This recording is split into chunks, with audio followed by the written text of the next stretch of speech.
Hi there, listener. You're about to experience TADPOG. Tyler and Dave play old games, and there will be plenty of game talk, but also copious amounts of crude, off-color, offensive, and immature speech. So if you are of a rather sensitive humor constitution, we're just letting you know what you're in for with this show. It has games. It has jokes. You know, just games and jokes. Take the games, take the jokes, and have a good time.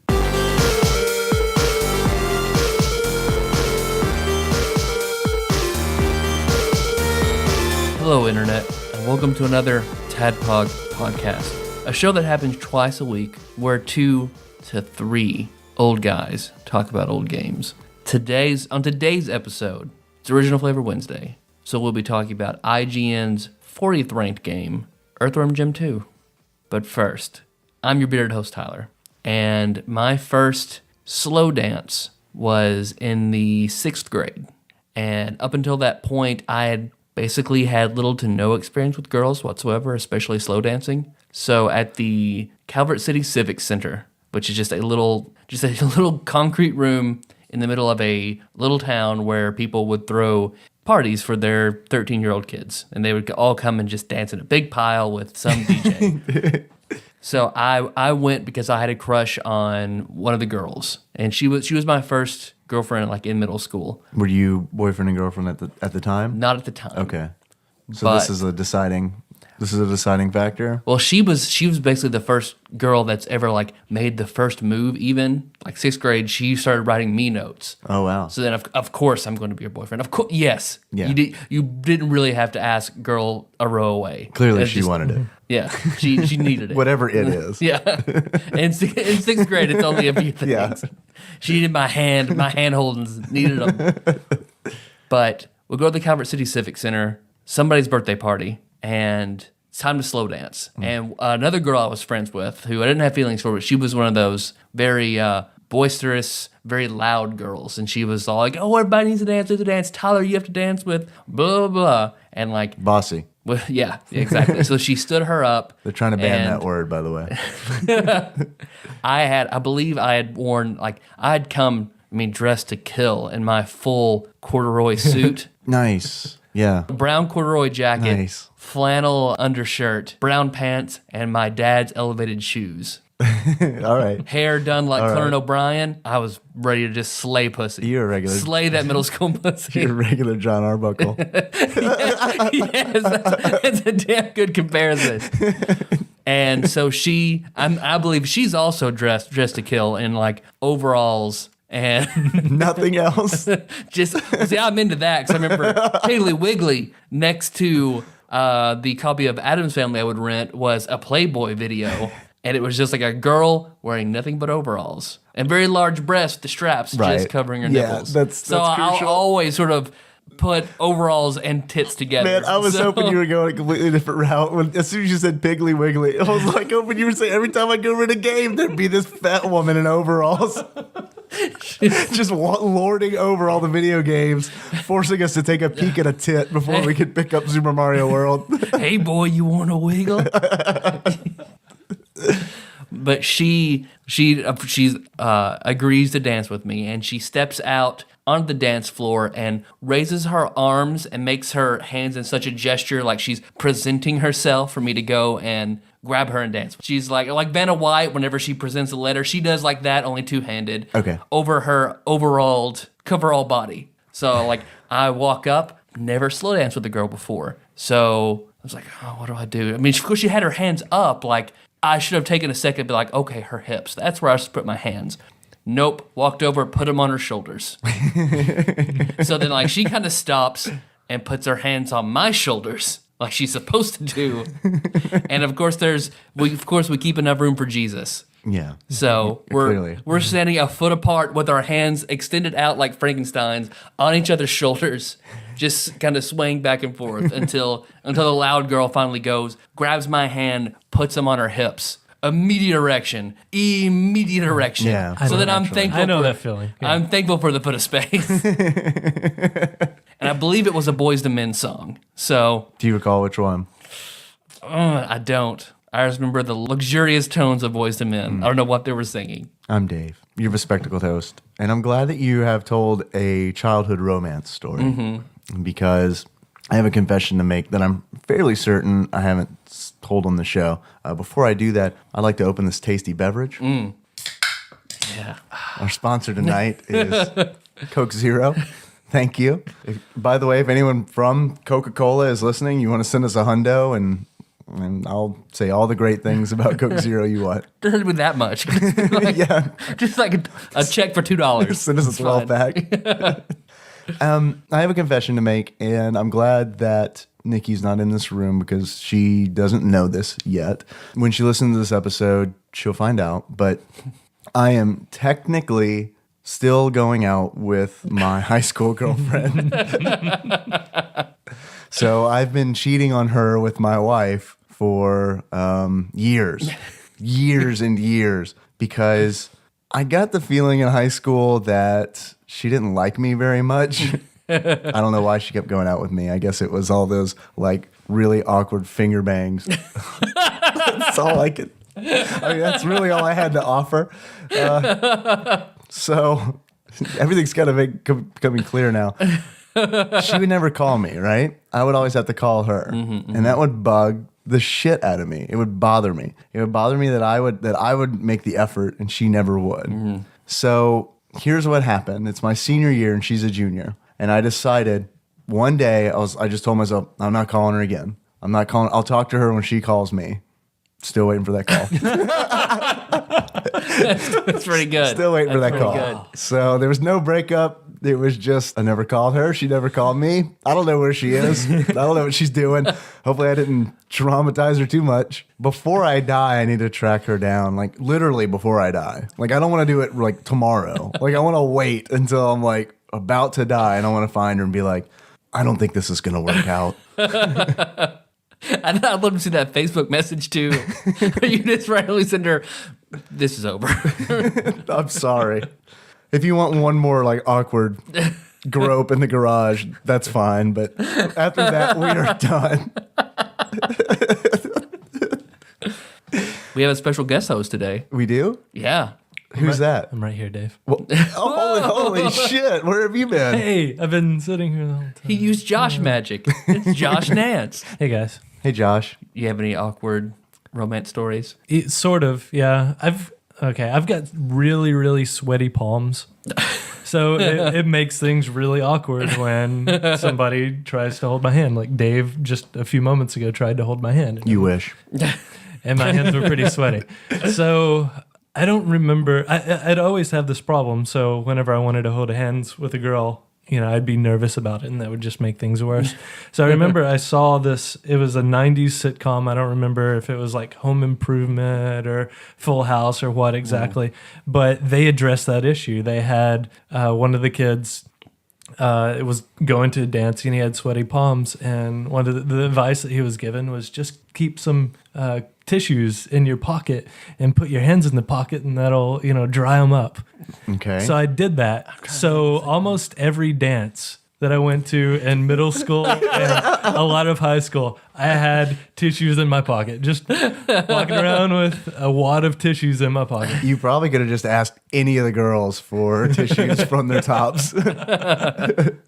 Just hand on a boob. Sorry, my palms are sweaty.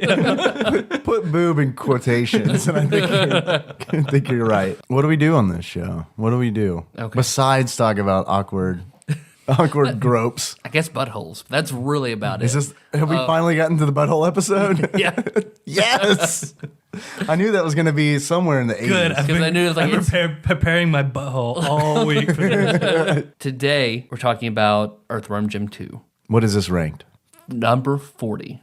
All right. Number 40. It's amazing that we're almost done with this. We're past halfway. I know. We're coming into the bottom third. We're not there yet. Yeah. We're almost to our collective age brackets in IGN's ranking system. Should we have a birthday celebration? We should. Yeah, when we hit our age in the IGN rank. Exactly. That would be very special episodes. Those are behind the paywall.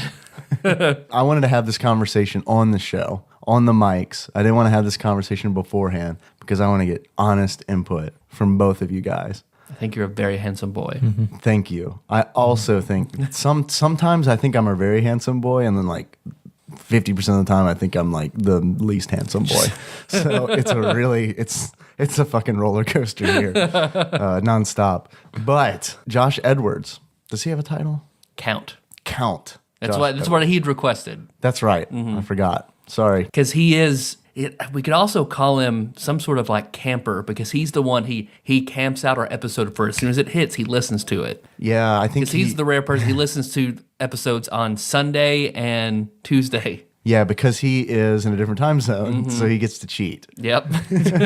So he's listening to it on Monday and Wednesday, our time. But because he's a time traveler, he gets to listen to it early. Oh, so maybe instead of count, some sort of time related. We could go Doctor Who and call him Time Lord Josh Edwards. I think we should. Yeah. I think we should, because we have lords and we have exalted lords. We don't have a Time Lord. We don't yet. have a time lord yet. Okay. And you count time, so it only makes sense. So yeah, he did add. So he's like the Sesame Street Right. count from. Okay. He was also Time Lord. I like this. And he's also purple, gentlemen, so it works out. That was a Sesame Street joke. In case, It's good. in case It's you didn't good. get it. But what I want to talk about is he made some good suggestions about the show, and he really likes segments. So what I want to do is I want to propose that this is a new segment. Okay. I want a new segment, if you're okay with it, where I ask all the guests and all the regular hosts. I ask myself as well. Then I go and wash my hands. And then I come back and you have answers prepared. And then I go wash my hands again and come back. And then you give me your answers. I think that's good. Grab some I tissues feel like, for me, please. yes, I'll bring back tissues. I'll wear them in my bra that I constantly wear. But I'd like this to be a regular segment. He also mentioned that we should have bumpers and stuff, like music and sound effects and all that. I don't know how I feel about that. I'm not sure. What do you think?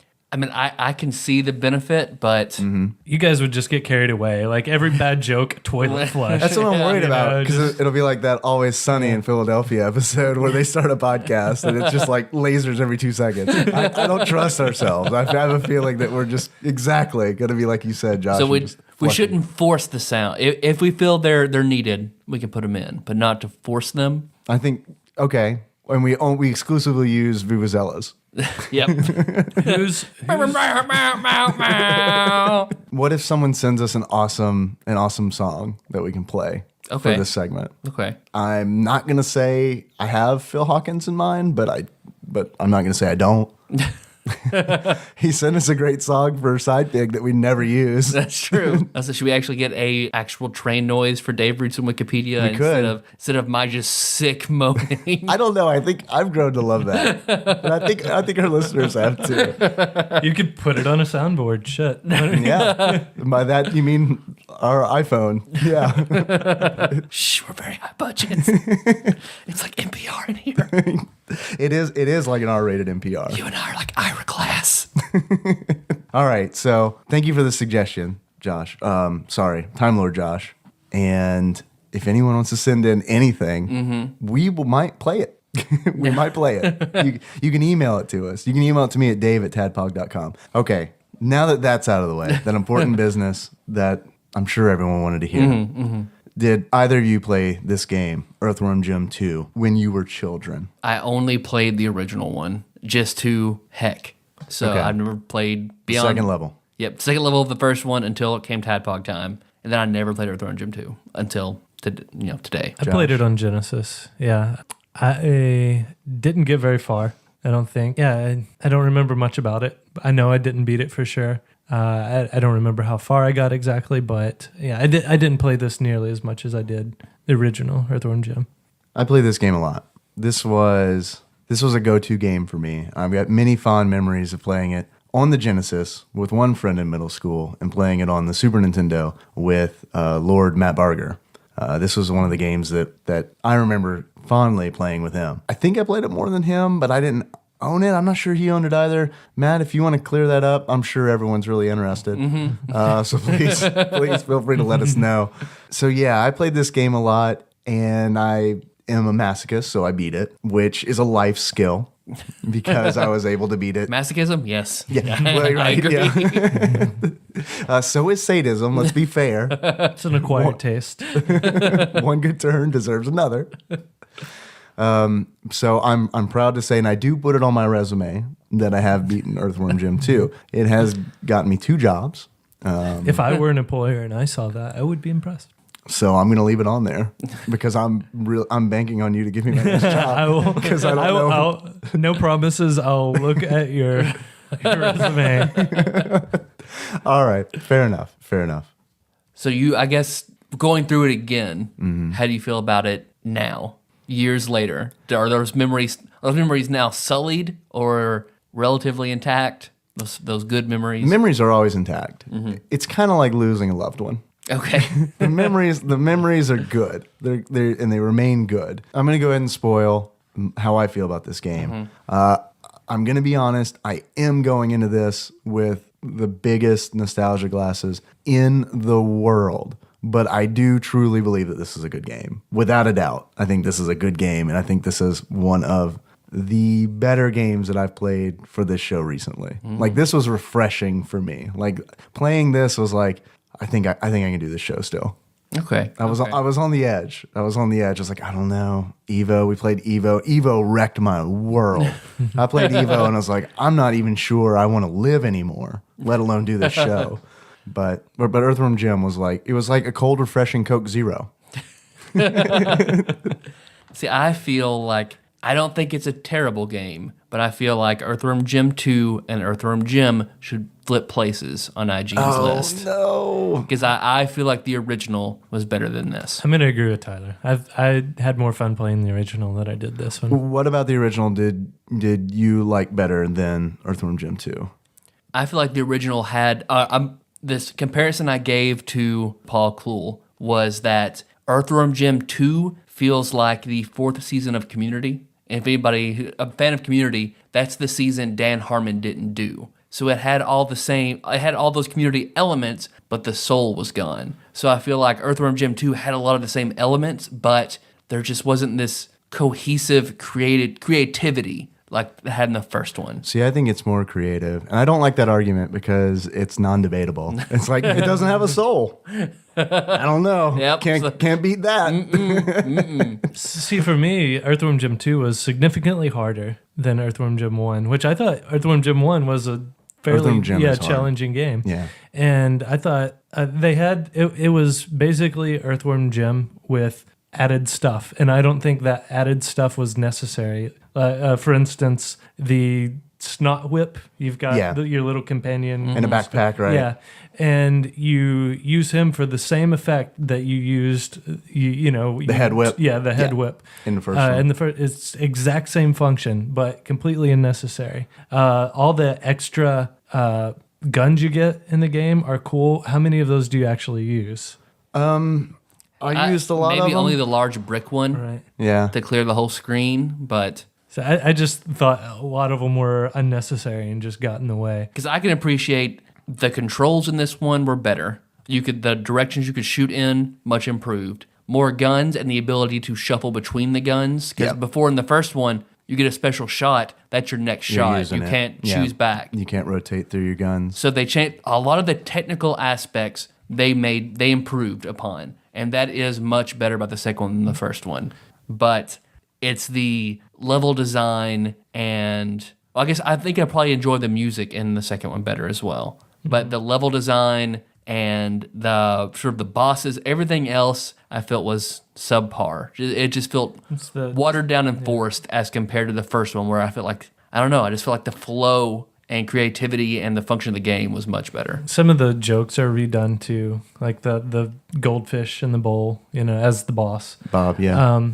But don't get me wrong, I enjoyed this game. It was frustrating for the short time that I played it, but I still enjoyed it. I thought it was a good game. We skipped a segment. Oh yeah, we skipped a segment, so I can't fully commit to this conversation. Okay, you can edit it. We'll just pretend. Let's just make Tyler's life hell. We'll record the episode backwards. It'll be like the memento. There's a picture of Earthworm Jim in the show notes. Don't trust this man. I'm trying to think of a good Earthworm Jim train. Because Good luck with that one. Yeah. choo-choovery. All right. So like it says I groovy think- and choo-choo. Yeah, I got there it. you I go. choose you. Yeah. Scooby-Doo-ish there. Choo-choovery. Okay, guys. Earthworm Jim 2 is a run-and-gun platform video game starring an earthworm named Jim in a robotic suit who battles evil. It is a sequel, in case you hadn't figured it out, to the original Earthworm Jim, and the second and final game in the Earthworm Jim series developed by original creators Doug TenNapel, David Perry, and Shiny Entertainment. It was released in late 1995 and early 1996, depending on region and console, initially being released for the Sega Genesis and Super Nintendo before being ported to many other consoles. That's all I've got. I also want to say, for those of you listening who haven't played the game, we had a request for gameplay videos. And Tyler and I, we don't know how to do that. Yeah. Well, I mean, let's be honest. We don't know how to do that. We did The Walking Dead and like no one watched it. Yep. So I destroyed all that equipment in a fit of rage because I was Office like, Space style, you just took God, it out I back. spent like $4,000 on this and no one watched. So Took it to the incinerator. Yeah. yeah. So what we've done is we've reached out to Paul Kluel of What's Paul Playing Today and asked if he would do gameplay videos of the games that we play. And he has graciously agreed to do so. Yes. So if you want to see what Earthworm Jim 2 is like, but you don't want to play it because the things that Tyler and Josh have already said have scared you away, you can go to facebook.com/What's Paul Playing Today. There'll be a video there that you can watch. So were you watching that live earlier, or was this had this already been recorded? I wasn't watching it live earlier. He does stream it live. Okay. I was watching a video. I'm glad you brought that up because Paul may get a kick out of this. When you were playing the game, Josh, I started his playback video, his gameplay video at the same time. So it was like, Josh, it was like you were racing Paul the entire time. He beat you. Yeah, for a beat while I was in the lead. Then You were in the lead, yeah. Then that maggot on a unicycle. Yeah. God. So I'm done with all segments and plugs for now. I watched gameplay of the Genesis playthrough, and this was the penultimate version. If you want to play it, it's the Genesis version. I agree. I think the Genesis version is better. It looks better. The sound effects are better. The intro is different. It looks like a much more polished. I much more agree. polished No, game. I agree 100%. I think that the Genesis version, if we were doing a top 100 Genesis games, I think it'd be number one. Yeah, truly. Okay. Name a Genesis game that's better. Phantasy Star 4. No. Gunstar Heroes. I'd never play that. Shining one. Force 2. Jurassic Park. Okay, Jurassic Park would be number one. All those like sci-fi RPGs can suck a big one because You get to be a fucking raptor in the Genesis version of Jurassic Park. Come on. right? By the way, I didn't accidentally delete my notes right before the show this time, so I do have notes. Yay! That's not to say that we're gonna have a good show. It doesn't guarantee a good show, but it may help. All right, so we'll break it down level by level. Is that how you want to do it? Let's do it. All right, so level 1, you're back in the first level from the first Earthworm Jim, aren't you? It looks a lot like it. It does look a lot Just like with it. no tires. Because the first level in Earthworm Jim 1 is New Junk City, and it's a junkyard city, I assume. In Earthworm Jim 2, I don't know where it is, but the level name is Anything But Tangerines. And I don't know farm. this. It is a pig farm. I don't know this from the game. I just know this from internet, but that is Bob the Goldfish. That's his vacation planet. That's why he's there. Okay, because as soon as you start, you're going through this cave complex, shooting snot aliens, and there's snot dripping from the ceiling. It establishes the rest of the game. Anytime you see snot dripping, that's someplace you can... They're snot things? I thought they were squids, which completely fucks up my achievement. My one achievement that I thought of. I think they're octopuses Okay. with blunderbusses. So Okay, thank Blood- God. blunderpuss. Blunderbusses, octopuses, blunderbusses. In that case, You're like the homeless guy that Brandon. if you are sees. correct, Dave, then my achievement is still intact. Good. I don't know if I am or not, but let's Okay. just assume that I am. So that's sort of how you get just lots of secrets at the game is you look for the little snot dripping, and that's how you know to shoot up there and you can slide to a secret or whatnot. And this level sort of establishes that. Josh, you mentioned earlier that this functions essentially just like Earthworm Jim's head whip in the first game, which I agree, but I think this was much easier to execute than his head whip, because with his head whip, usually you had to get like just the you had to get the hook. Yeah, but this you could just kind of slap on the ceiling and be okay. It's still not really easy to control once you're going because it shoots you really fast in whatever direction you're going. Go through the octopi, octopuses, blunderbusses as you swing through. The one I found really entertaining was you're suddenly in a living room with the chair that goes up and down stairs. Stair lift. And maneuvering that as old women fall from the ceiling. Just like in Gremlins. To me, whenever they land on you, it sounds as if they're screaming rape and they're hitting you with your purses. I thought, pretty sure that's it. But apparently they say fresh. They're saying fresh, which is something probably an old lady would say if you were trying to get fresh, grab her tissues out of her lovely blouse to dry your clammy hands. So you maneuver through that. You don't go through that twice, which is a little frustrating. It's entertaining, but it's a little frustrating because you get to the top. If an old woman lands in your lap, she beats you with her purse all the way down the bottom of the stage. You have to start all over. Mm-hmm. So I did the bonus stage. I got all the way to the top and said, "Fuck it, I don't want to do this again." Just completely did not get the extra life to just continue. Yep. That's how frustrating it was. I mean, maybe I'm just bad at it though. It took you like 10 seconds to get back up. I mean, that's 10 seconds you're never gonna get back. And then as you progress to level 1, you have to carry pigs, put them on platforms to raise weights for you to progress through the level. Puzzle solving. Puzzle solving. Basically, until you get to the end, throw enough pigs on a platform to raise it up, and then that's where you find Bob the goldfish immediately, and then you eat him. Yes, in a Mortal Kombat style. Which I was surprised to see that because I felt that was one of the more humorous twists in the first one. And then them leading with that as like the first boss kind of put me off because it's like they were... Remember when we did this? This is funny. Okay, there you go. Go ahead, level 2. Which level 2 is where Paul caught me up. Yeah, level 2, Lorenzo's Soil. What's that a reference to? Do you know? I think there's a movie called Lorenzo's Oil. Okay. But there's also one of the members of the team is named Lorenzen. So in one version of the game, I think it's the Genesis version, it's Lorenzo's Soil. And then I think in the Super Nintendo, it's Lorenzen's Soil. I don't know. I've got nothing to back this up, but knowing Nintendo and how they operated, I'm willing to bet they thought they'd get sued by the movie creator or something. I don't know. Like I said, I don't have anything to back that up, but... You're probably right. Because in that level, I felt, again, this level seemed like I understood the concept they were going for because it's... Explain it. You're in what looks like sort of a terrarium packed full of dirt. You're in an ant farm, essentially, packed full of dirt, and you have to sort of dig your way across to get up and out of the level. What are you using to dig your way up? Your gun. Lightning gun. Yeah, like a blaster. But it shoots laser, and it's clunky, and the way you shoot is, I don't know, it just doesn't, it wasn't animated very well. Yeah, I think this is actually a really good criticism. I think that this level is difficult to tell when you're doing it right. Mm-hmm. It can be frustrating because what you'll do is, in order to raise the dirt that you're standing on, you have to shoot upward and knock it from above you down to your feet so you can elevate yourself to jump to platforms.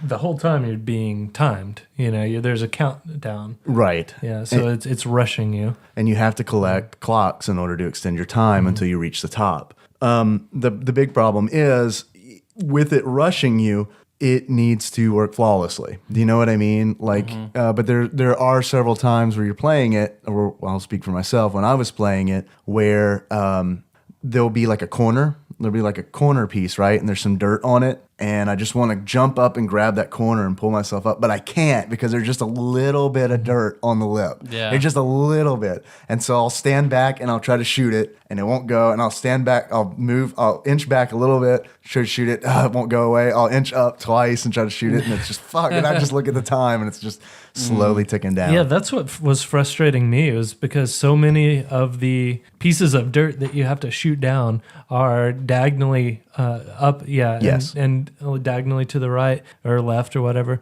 And there's no good way to shoot it except to just shoot up and then move your gun to the left and then back up to the back up, back to the left, back up, back to the left, just over and over again. Just wiggle the D-pad. Yeah. And I don't know. It was just really frustrating to me. It's sad to me because I feel like I disagree. I with the statement that this game isn't as creative as the first. I really think this game is more creative than the first, and it's just maybe not executed. Like, I think this level is a good example of that, because I can't really name another game that tries this other than like Dig Dug, but that's like really straightforward. And Digger. I've talked about Digger before. Yeah, well. But it's a shame that it's not, like, something like this needs to be executed flawlessly, and it's not. Yeah. So I think this is one of the weakest levels. Even when you do shoot it, the animation of like you clearing the dirt out of the way, it just looks like it just kind of turns into pixels. Yeah. Because it's just, the whole scheme is like, they just want, well, I got other stuff to do. It's fine. Just go. It's fine. Yeah, I don't know if it was that or it's a limitation of the technology. Like, I don't know if this was just something that they thought was a really good idea and the console couldn't hack it. I don't know. And I mean, maybe I do think it's something that, as creative as it is, I think maybe they should have cut the level. Yeah. Meanwhile, we didn't mention you are being attacked by subterranean creatures like giant ants. Mm-hmm. And then you mentioned the maggot at the end that you fight, the pupa on a unicycle, Pedro. I didn't know he had a name. Okay. Because, he just sort of falls from the ceiling onto a unicycle and is going back and forth, vomiting maggots in his path. And then if he touches you, he will just swallow your ass. Swallow you till you bump around a little bit and then spewed out. For me, he was really difficult until, Dave, you told me the trick to beating him. Originally, I was just jumping over him and attacking him, which, most enemies have a pretty set pattern. I expected him to continue on to the edge of that little arena and then turn around and come back. But no, as soon as you jump over him, he turns around and swallows you. Mm-hmm. So, I mean, it was a pretty challenging fight until, I exploited the little trick you told me. And just whip him. Yeah. Just whip him over and over again. Whip him good. Yeah. The rare Tyler music reference. Mm-hmm. And of course, when you... Okay, I take it back. You guys need to get a soundboard and just, like... Crack that whip! No, because I pictured you guys, like, Toilet hitting flush. something and, hitting the wrong one, like toilet. Just a few minutes of just random sound. Okay, there we go. Wait, Not that one. Wait, hold on. Damn it. Why do we have 200s? What's this? No, that's a video of my cat. Damn it. When you beat him, I was a little lit down that there's not really... I think in any game, when you beat a boss, there should be a little bit of ceremony to it. Like he should have exploded into green goo or something, as opposed to he just falls over and vanishes. And then Earthworm Jim pulls out the board and the weight to throw himself off the level, and it breaks and he has to call a taxi. And that's good. Yeah. But just like the actual boss animation, I expected a little something as opposed to gone. Maybe I just didn't notice it, but I've been playing Final Fantasy IV a lot, where enemies just disappear when you kill them. They disintegrate. Yeah, there's just no body left. Sometimes it'll crackle and they'll shake and slowly dissolve. But then, of course, after this, the replacement Earthworm Jim, you had Racing Cycro or the bungee jumping, and in this one you have Puppy Love. Well, you always race Cycro because the bungee jumping was just a regular level. Yeah, that's true. So the bungee jumping was sandwiched in between two Cycro races. Let's not forget. Yeah, the poor layout. Because this is sort of a combination, because you have to do this 3 different times over the game. Yes. But then it's positioned at 3 different rounds. I was playing on normal. Depending on your rounds, difficulty, it can go between 3 and 5 rounds. Right. Ugh. This is like, take the worst things about the Psychro race and the bungee jump and just mash them together, and this is your mini level. Not to it. mention, it's really disturbing and dark. Explain it to me. What happens? Josh, Okay. you just did this, so it's fresh as on your mind. Pete returns. Okay, The dog father. Yeah, the Hulk. Yes. In dog form, yeah. The one who gets really mad and will tear Jim apart. Yeah, And he looks like a normal, cute little puppy, purple puppy. And then if he gets pissed off, he hulks out, turns into this demon thing and attacks you. Yeah, so I'm not sure what the story is behind this level, but I don't either. Psychro, there's two buildings, one on the left, one on the right. Earthworm Jim is in the middle with his giant marshmallow. And Psychro is in the building on the left, and he's got all of Pete's cute little puppies, and he's just They are really adorable. and he's just throwing them out the window. Pete is on the other side with a funnel. Earthworm Jim, as you're playing him, you have to position Earthworm Jim right under the puppies as they're being tossed out and falling to the ground. And So you they have don't hit the ground. Right, because when they hit the ground, they splatter. But it's okay because they splatter into green goo. Yeah, it's not real red. blood. Yeah. So you know it's He's an alien It's dog. an alien dog. Not So a it's real fine. dog, yeah. So, That's like Ninja Turtles style when they'd like kick a foot soldier and he'd explode in the gears. Yeah. It's fine, guys. It's not a human. I remember the movie blowing my mind because it's like, why aren't they robots? Right? So gritty.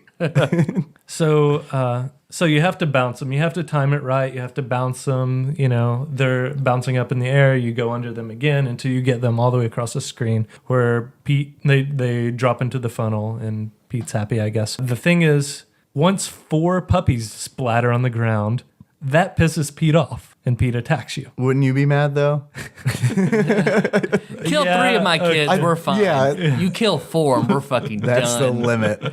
Then I get to hit you a few times, and then you can kill 3 more calm down. again before you got another one coming. He does have 1 billion children. Like Yes. 1 billion children. Because Psychro there must be like a dimensional pocket in that house that Psychro just reaches in and just pulls out Pete's kids.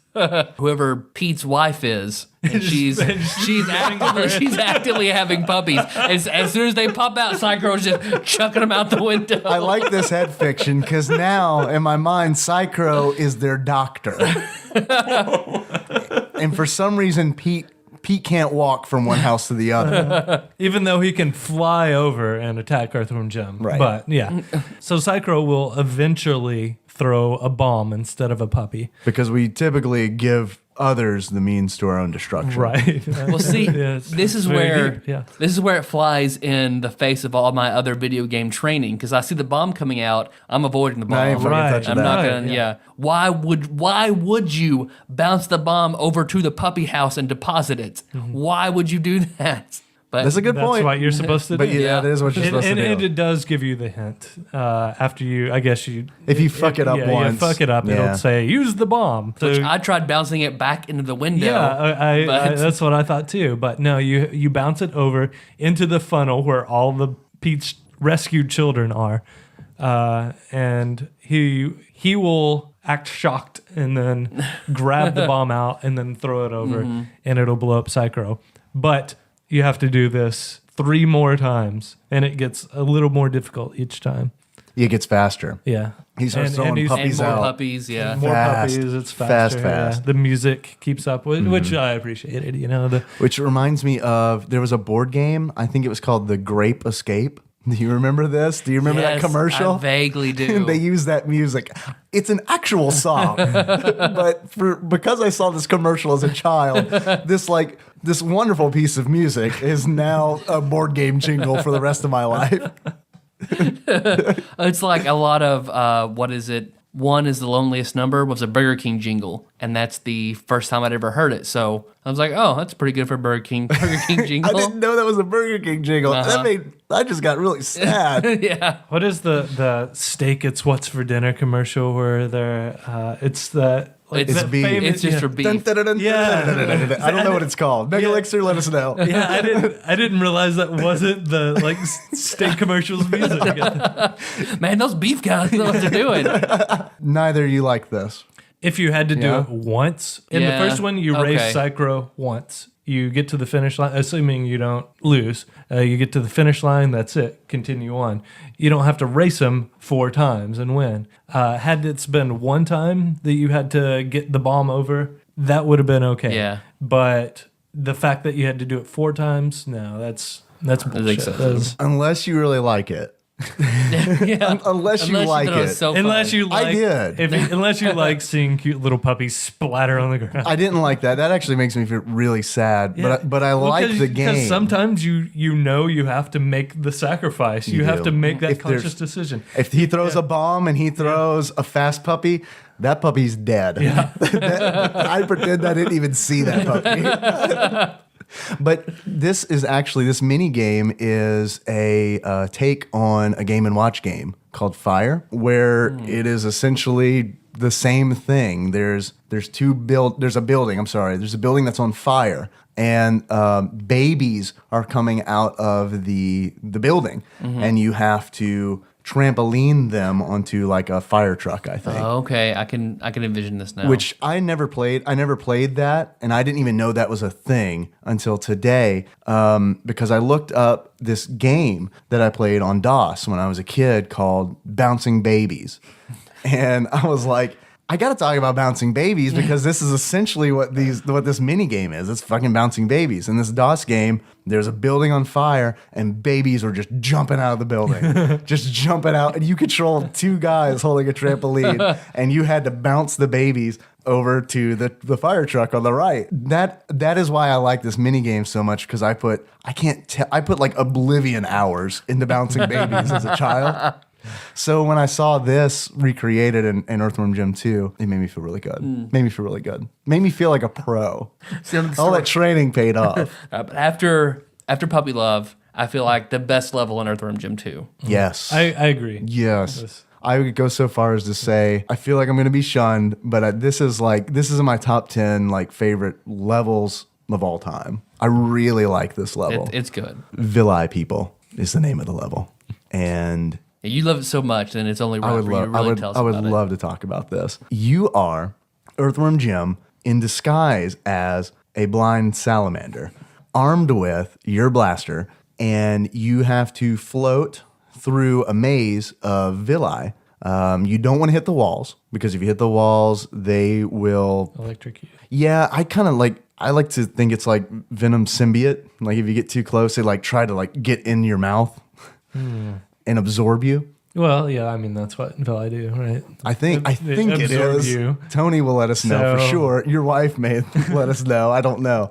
But you also have to avoid all the edges, and there are pinball bumpers spread throughout the maze where if you hit them, they will potentially and almost always knock you into the wall.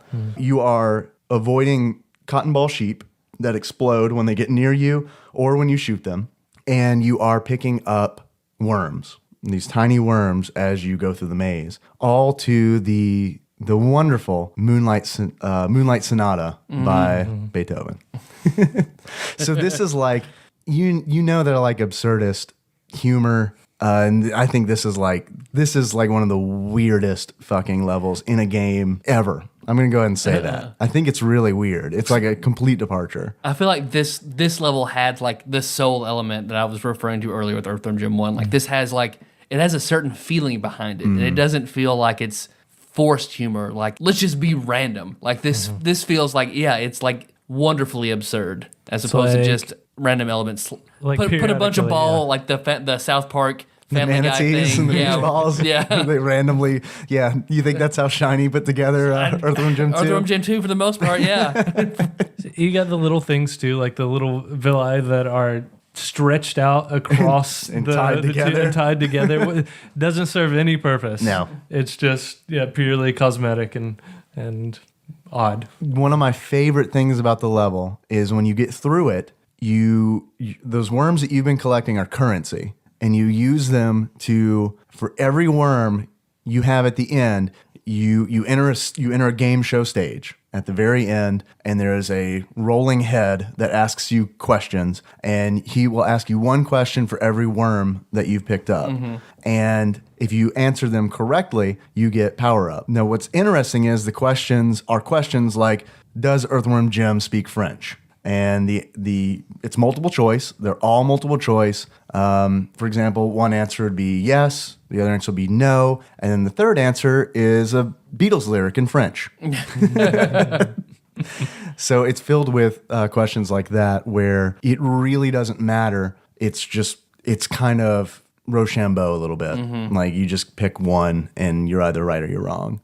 So I also really enjoyed that. That was funny. I thought that was really nice. But I feel like the level should have ended with that, though. I agree. It doesn't, although there is one thing I like about it not ending there, because once you finish all the questions, a hole opens up in the ground, and you float down through that hole. And I think that's where it should end, because I should make this an achievement. I haven't, but every time I go down that hole, I just start shooting down the hole just maniacally because it looks cool. Because every time you shoot the blaster, the lighting effects light up the salamander from beneath.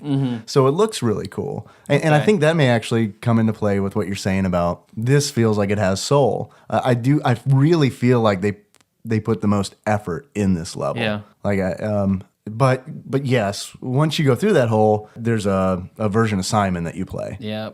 Which I like Simon okay, but it's done a lot. Yeah, it's done a lot. So, and then it wasn't unnecessary. The quiz thing was brilliant. If you would have floated on the bottom and then taken off the salamander suit, level went over, great. Yeah, it's like George Costanza. They should have left on a high note. Yep. Instead of sticking around. Yeah.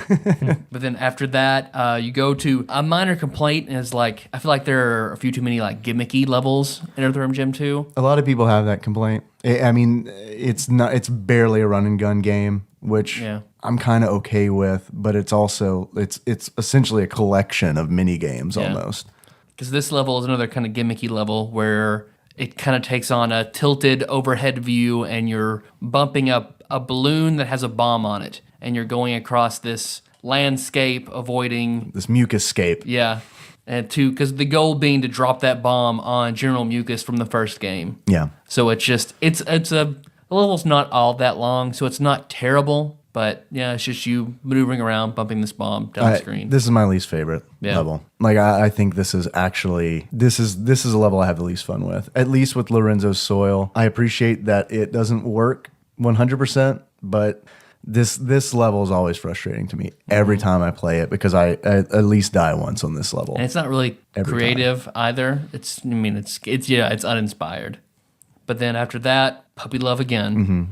And then another level I kind of have a complaint with on a few different levels. Okay. Because the next level, I forget what that's called, the 7th level. Describe it to me. I may know. It looks like a palette swap of the very first level, only instead of pigs, it's cows. Oh, and utterly abducted. Utterly abducted. And you're moving cows. UFOs are trying to abduct the cows, and you're moving them into sheds for them to be milked, and then that raise a platform the milk for you to keep going. Sprays into a bucket that's attached with a lever to the gate, and it opens. So yeah. So they really play heavily on the cows, which the cows there was one cow in the first one, and you see it at the beginning of the game and the end of the game, and it was kind of a funny novelty. So in the second one, I feel like they're what do people like about the first Earthworm Jim? Yeah, let's just use that a lot. So then there are a lot of cows in this level, and then that plays into the ending a little bit, which let's go ahead and spoil it. Makes me angry. The ending does? Yeah, because it's sort of like the fuck you of it was all just a dream. I think, if you take Earthworm Jim seriously. And I do. I think Mario too. How, it turns out it was only just... They tell you it's a dream at the beginning, Josh. They tell you it's a dream. You can shit on one game I like, all right? But you bring Super Mario Brothers 2 into this. But then it turns out everybody's actually cows. Yeah, at the end, everyone's a cow. Yep. That's it. That's it. how it ends. Psycho's a cow. Cows. Queen Princess what's her name is a cow. Earthworm Jim, he's a cow. Yep. Spoilers, sorry. Cool. So 47 minutes, not bad. Not bad episode. Let's call it. But this level just looks like they just took the first level and then just exchanged the items, and that's all it was. Yeah, I think that's a fair assessment. I like this level. I think it's fun. It does look a lot like the first level. And then let's see, the next one after that being the Carnival of Scars, which I'm torn between this level because like this is where you see Evil the Cat again. Right. He works summers at his brother's carnival. Yeah. Well, he does. Evil the Cat looks like if Steve Buscemi were a cat. And as we all know, I love Steve. We're on a first name basis, he and I. I love Steve, but we all know if he weren't a talented actor, he would be a carny. Yeah. So I mean, fuck you, guidance counselor. He made a His name for guidance himself. counselor was like, Carney. Sorry, just a big stamp. He's like, I don't get to pull this one out too often. He just stamps his folder, Carney. But the whole level is almost a take on Mario because you the Mario tubular level because you inflate Earthworm Jim's head and float upwards through all these spikes and things in the carnival, and Evil the Cat Light is trying bulbs to that pop you. electrocute. Yeah. So it's a long and extensive level, but not too bad. It's another maze, essentially. But You can get to deflate your head a little bit if you don't want to fly so high. Yeah. I mean, I don't think it's awful. I was let down at the end because the boss isn't actually a boss. There are hardly any bosses in this game because the boss is what is the machine? It's sort of like where you would take the mallet and ring the bell up to the top, only it's a boxing glove and you have to jump on it. And you just do that a whole bunch until you go to the next level. Yeah. Like uninspired. And I guess I forgot to mention about the cow level. Like when you finally collect all 4 cows, it raises a gate that you walk toward like you're going to go through and fight a boss. You walk to the gate, walk away from the gate, and leave the level. It seems like maybe they wanted a boss there, but like budget cuts and time, just leave. I don't know. We keep bringing up budget cuts in time, and we got no evidence for that. We don't. As far as we know, that's artistic decision. Yeah, I don't think so. I feel like there should have been like a boss or something else there, but there's not. It's okay. Carnival of Scars, and then after that, ISO 9000. Yeah, this is a really hard level. Yeah. This is an incredibly difficult level. Even as a kid, would rush through it because it actually has some frustrating moments. I don't know if you encountered. There's a file cabinet. Can I set this one up? Mm-hmm. This level is like a Terry Gilliam, Monty Python cartoon fever dream. It is all set in like the financial district of Earthworm Jim Planet. There are receipts in the background, and there are large, fat, bespectacled statues with meat grinders. You can tell that when they designed this level that at least a few of them worked for corporations at one point in time and really didn't enjoy it. It's frustrating because one of the enemies in this level is a file cabinet, and there's several of them in this level, and if they hit you, they just take a little bit of life off. It's not a big deal. But the problem is they don't stop. They kind of bounce towards you, and when they bounce off you, you just lose a little health, no big deal, but they push you back. And if they sandwich you in between a wall, you instantly die. Yeah. And that gets annoying because when you try to move, it's similar to an ice level in that there's nothing on the ground except for papers. Like it's just littered with like receipts and financial papers, files and whatnot. So every time you move, you do the Scooby-Doo thing where you like run in place for like 2 seconds. So like you can like never get away from the file cabinets, like never. So I like every time I play this game, I rush through this level as fast as I can, trying to avoid the file cabinets. I think maybe part of my issue was in Earthworm Jim 1, it felt like you were moving absurdist terrain, but legitimate like terrain to terrain. Like a level like this where the background is all like receipts. Like if it had instead been like an office floor with like some kind of demonic administrator or something to make me feel like I'd come into like some kind of building to legitimize it, as opposed to just each section feeling like a slightly different mini game or I just didn't feel like the cohesiveness. Yeah. Really. But I didn't have, this level was difficult, but humorous enough, and you could tell that they were venting frustrations. Like I don't have a real problem with it. But yeah, after you beat all the file cabinets, puppy love again. For the last Cross time. it off the list. And then another level, then I feel like they just take all the stuff from the paper, from ISO 9000, the paperwork and things like that, and then turn it all into meat. Because the next level, it's level 11, but they call it level 8, ATE. And then it's all like you're on a big barbecue with like deli meats and hamburgers and salt shakers and eggs. And instead of spikes everywhere, it's crossed forks and forks that are moving up and down. And Was it culinarily accurate based on your experience in the kitchen? I have no culinary qualms. Okay. Well, that's good. No least, culinary qualms. at least we've got that. So, I mean, if I make hamburgers, I will sometimes use eggs. So I have no problem that eggs are in the level. But as you go through blast salt shakers that are coming at you, there are slugs in the level that you have to like whip and they run away. They'll taunt the salt shakers. Yeah. So I guess, I mean, this level, like the absurdness felt forced. Like it didn't seem... Yeah, it's heavy-handed. Yeah. That's for sure. I don't know. I mean, because it's pretty much... It's all food. It's food themed and everything stays very close to that theme. They're married to that theme. Yeah, if it was, I don't know, something like, remember the first level with the guy who would belch fish? If it was like a bunch of them and like flipping deli meats and throwing hamburgers and shit like that, I could have been more behind that than everything being made of deli meat. You know, it just didn't. Again, it's the cohesiveness and the flow. Like, I don't know, going from all papers to suddenly to all meats. Yeah. Like, there's a disconnect for me there. Take my Earthworm Jim very seriously. I know. I think that maybe you should chill and play it. You might enjoy it. You don't go from receipts to meat. You don't do it. You have receipts after you pay for the meat. I don't understand. They fired their continuity writer. But then this level actually has a boss, and Yes. it is a very absurd boss that you fight a steak on a plate. I can't remember. I don't know his name. I think it's With the beef, it's what's for dinner music playing, right? Oh, that's a missed opportunity. I think it's something like fiery. He's a piece of filet mignon and he shoots fire, so it's like fiery mignon. Okay. Is his name or something like that. Okay.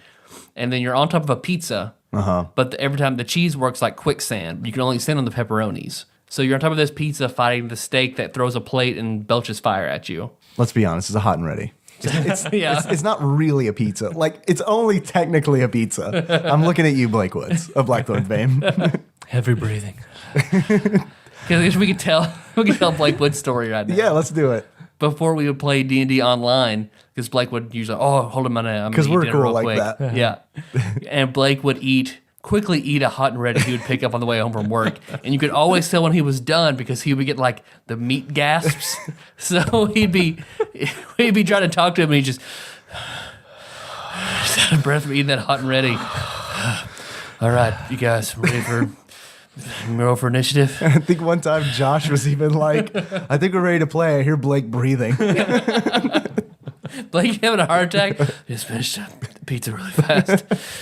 Blake, you're gonna have a heart attack. No. I got really good genes. This is our test to see if he's still listening. Yep. Or next year when he comes back again, he'll binge and finally get us back next year. I checked Facebook today, Blake. A little shy of a million likes. Yep. Let's see. So after you fight, you beat Fiery Mignon, then final level of the game. Yes. They bring back the race. Yeah. They bring back the race. You're racing Psycho, which I think is quite funny. I think that's intentional. Because I am willing to bet that people bitched about the Psycho minigame in between each level in Earthworm Jim 1. Yeah. So like I always took this last level as kind of a fuck you. Yeah. Yeah, exactly. You don't like our game? There you go. Fuck off. you. So yeah, it looks, I mean, it's difficult. Yeah. But that's really all the level is. You're through a kind of modern looking, futuristic looking level, running through racing Psycho to the end, and once it's basically whoever gets to Princess What's Her Name first. Mm-hmm. And that's it. That's the end. That's it. Yeah, you race. That's it. No boss. No. That made me a little angry as Really? well. Yeah, I don't need a boss. Like, I just expected something like the end of Earthworm Jim was pretty epic and dark and intense because that's when you go fight Queen Slug for a butt.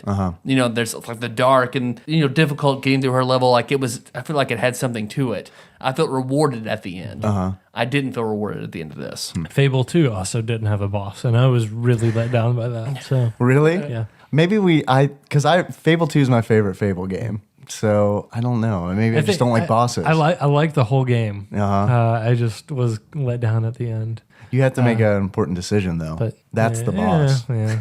But then you get the ending of they're all cows, and They're all cows. that's Earthworm Jim too. And that's it. I got some achievements. Do you have achievements for this game? Yeah, I do. I've got one. My first one is Three Dog Night, and you unlock that by never dropping a puppy. Okay.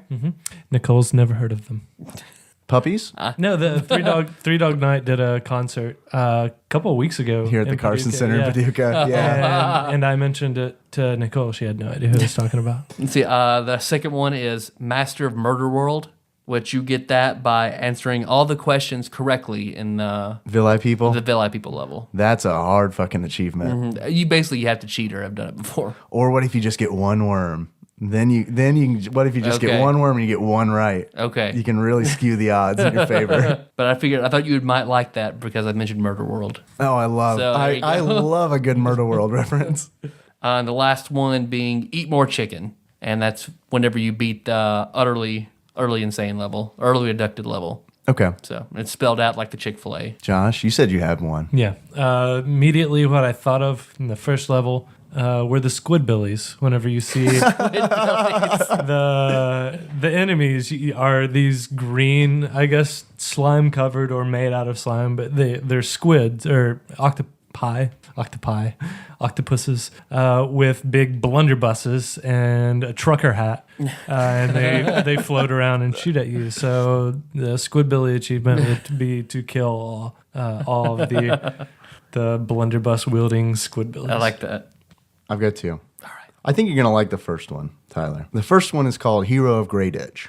And in order to unlock Hero of Grey Ditch, you have to kill all of the ants, all of the giant ants in Lorenzo's soil level. That is a Fallout reference. Man, most frustrating. God, I geared myself out to finish that quest. It was so fucking difficult. I love the actual name of the quest in Fallout, because that's Fallout 3, right? The name of the quest is Those, with an exclamation mark. And that's a reference to the old B horror movie, Them, with an exclamation mark, which is a movie about giant ants.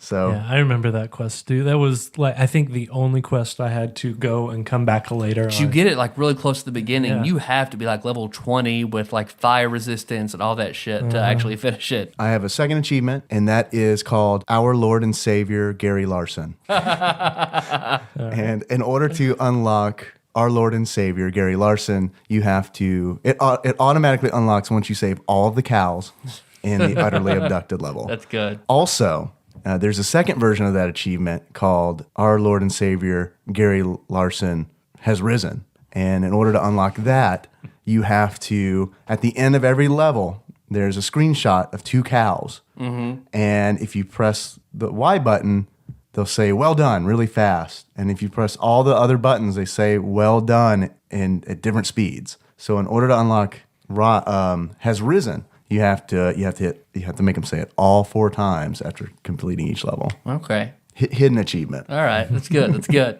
Tyler, Yes, Dave. that wasn't so bad. Okay, good. I'm glad you thought so. I thought it was going to be a lot worse than that. A lot worse than that. Tyler. Meh. Considering when you came over to record, the first thing you said was Earthworm Jim 2. I was like, oh fuck.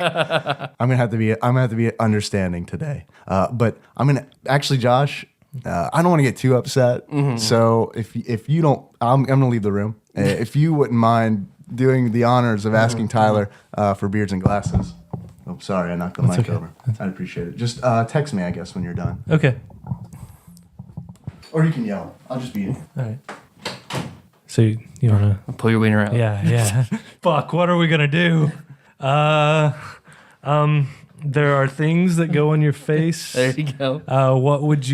How would you relate those to this game? Well, the SNL skit, More Cowbell, Will Ferrell plays the cowbell for Christopher Walken. He has a long, fake red beard. So I'd have to give it Will Ferrell's More Cowbell beard. Okay. Because it's real looking and it looks good. It's just not a real beard. It's not a real beard. There's this thing that grows on your face. Yours is red. Not everybody's is, but yours is red. If Earthworm Jim, the game, Earthworm Jim 2, were to grow a beard, what would it be? But I just gave it. A beard? I was asking you about glasses. Oh, you did it in reverse. God You damn. did it in reverse. I'm texting Dave. Well, technically, I'm not done yet. All right. I fucked it up. You did? I fucked it up bad. I am so sorry. Tell me what happened because I'm not going to listen to it. So I asked him about glasses Yeah. first, and he gave me the gave answer him the for beard. beard. Yeah. And so now Why did you ask glasses first? I don't know. I didn't. There wasn't a script. I didn't know. After you realized that the first thing you did when we recorded was you sat down, you made fun of our script. See what happens when you don't stick to the script, Josh? So now I know what the stinger has to be. It has to be you reading the script. Yeah, just fuck it. Just give me the glasses. Cheater glasses from the dollar store. God damn it! You told me you were done, and I came back. I said we're not done.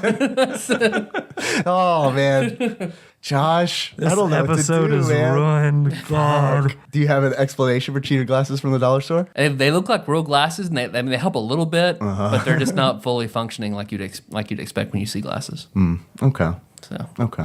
they're not bad. They still work. They're not broken. Some are stylish. Yeah. Some are not. It's true. Some have little slices of cheese and forks in them. And I leave the style design up to the player. So Alan Applegate of Retail Hell he started his own podcast called Top 10 Podcast, and he has been gracious enough to ask me to come on to be a host for his first episode, which just published. And it's so new. Thanks, Alan. Thanks for asking me too, Alan. Thanks. Thanks a lot. Alan, he and I had a private conversation beforehand, and actually before he even asked me to come on the show, he's like, "You liked Earthworm Jim 2 a lot, right?" And I was like, "Absolutely." He's like, "Come guest host for me." Thank you, Alan, for having me on the show. I think it's actually a really good episode. His format is really cool. He comes up with okay. Well, let me start from the top. The guest host chooses a topic. I chose video games, the top 10 important video games. And then he puts together a top 10 list of games that he thinks are the most important. And then I put together a top 10 list of games that I thought was the most important. And we take turns reading off our numbers and giving explanations. It's a really cool idea for a show. And I had a lot of fun recording it. I think it's actually...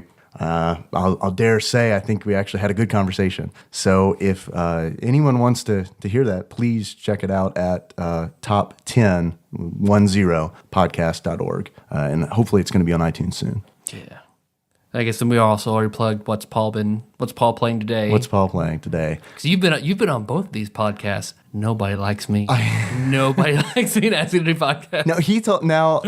Now Paul has told me that he's asked you to be on the show before. He mentioned it one time to me. That's true. Paul, is this true? We need to... Hold on. You're asked to be a guest host on podcast? Yeah, it's different than our show where you just come on. Yeah. Or if you can find it, you're dishonest.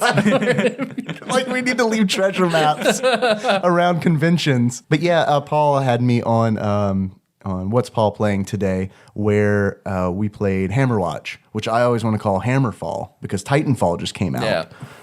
The game is not called Hammerfall. Check it out. We'll have a link to that in the show notes. I am super grumpy. I'm just going to go ahead and say that like right up front. I am super grumpy. Sorry about that, Paul. It was a long day and maybe I didn't have enough coffee. I don't know, but I am grumpy. Well, thanks for listening, everybody. You can find the show on iTunes or Stitcher. So don't miss the next episode. We'll be talking about, I think we discussed Other Shit Monday doing Lollipop Chainsaw. I think we should do it. I always call that game. I can never remember the name of that game. Chainsaw Lollipop. So, yeah, which is it? I don't know. Is it Lollipop Chainsaw? It is Lollipop Chainsaw. Because I'll save it. I'll save it for that episode. Because Lord Matt Barger has sent us so many games, I know. and we haven't done any of them. And a little subtle poke, he's like, "I'll buy you all these games." And I haven't heard an episode yet. Yeah. Okay, message received, Matt. You're right. We're sorry. You've graciously given us so many very games. sorry. We're getting on that bandwagon now. Yes. But then next Wednesday, we'll be talking about IGN's 39th ranked game, Teenage Mutant Ninja Turtles: Turtles in Time.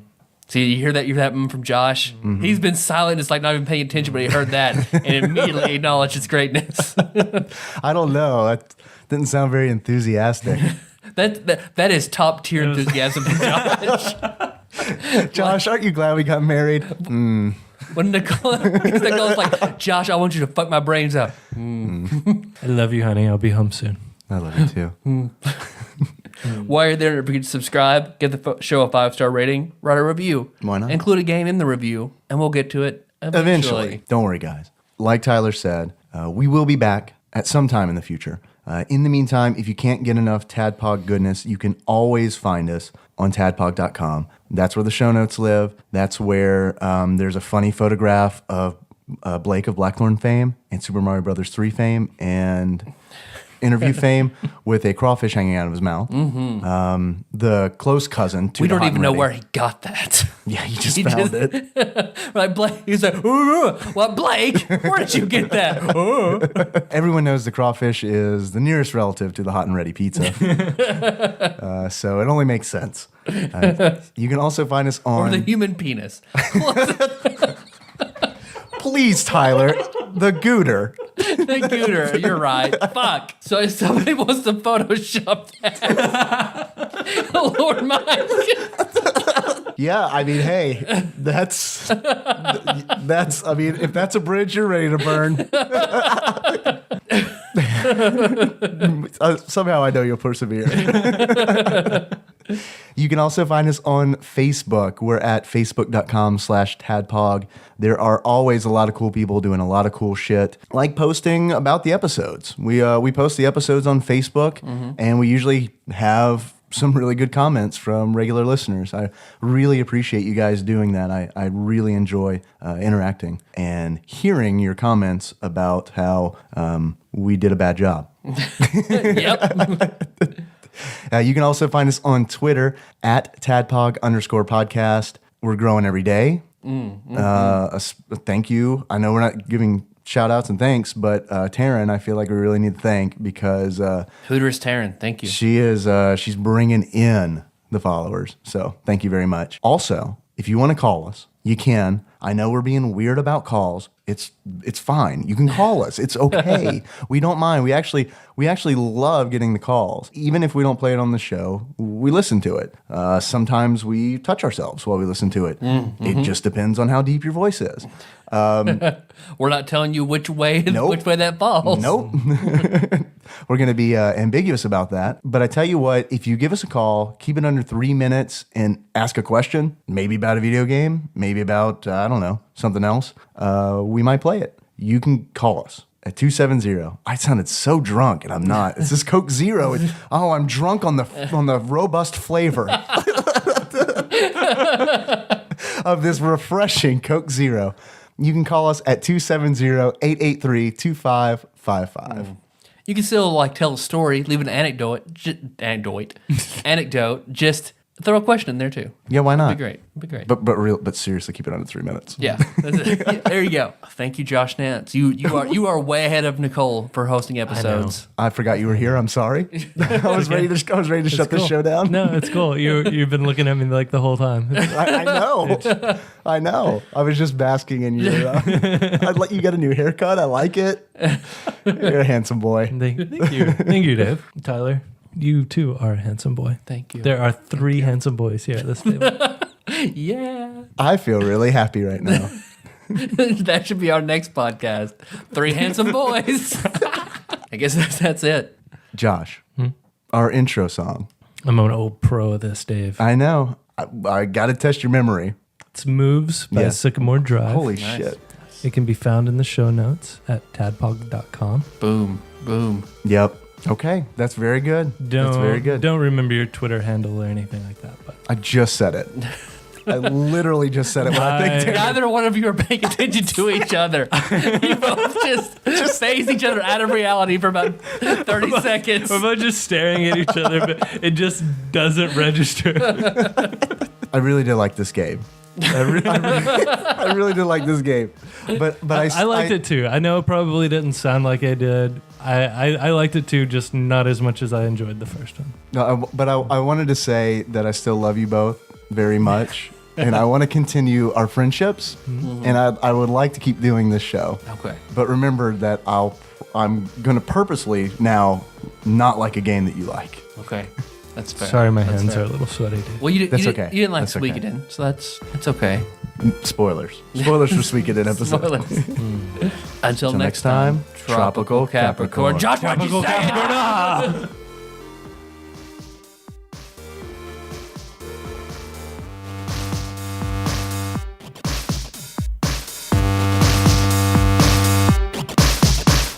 Hello, Internet, and welcome to another TADPOG podcast, a semi-footnote weekly show where two old guys talk about old games. I'm your bearded host, Tyler, and interesting fact and funny statement.